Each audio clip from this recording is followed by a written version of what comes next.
तिमीहरू बस्छौ, त्यहाँको मौसम आज कस्तो छ? यहाँ त धेरै नै चिसो छ। अलिकता पनि धुप उगेकै छैन आज।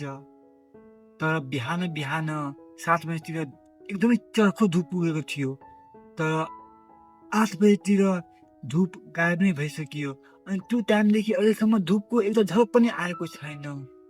अनि आज पनि म बिहानै उठेँ, फ्रेस भएँ, एकछिन पढेँ, अनि त्यसपछि खाना खाएँ। खाना खाएर आएपछि बेडमा बसेन, किनकि खाना खाएर बेडमा बस्छु भने निद्रा लाग्न थाल्छ, आलस आउन थाल्छ। त्यही भएर कुर्सीमा बसेँ टेबलनिर, अनि बुक अगाडिमा राखेँ अनि मोबाइल चलाउन थालेँ। एकछिन मात्र मोबाइल चलाएँ अनि मोबाइललाई साइड गरेँ अनि पढ्न थालेँ, किनकि पर्सि मेरो इक्जाम छ। टाइम त अब अलिकति पनि छैन, जे 1-2 दिन छ त्योमै सबै कुरा पढ्नु छ। अनि पढि पनि रहेको छु, आफूबाट जति भइरहेको छ त्यति गरिरहेको छु। तिमीहरूको इक्जाम कहिलेदेखि छ?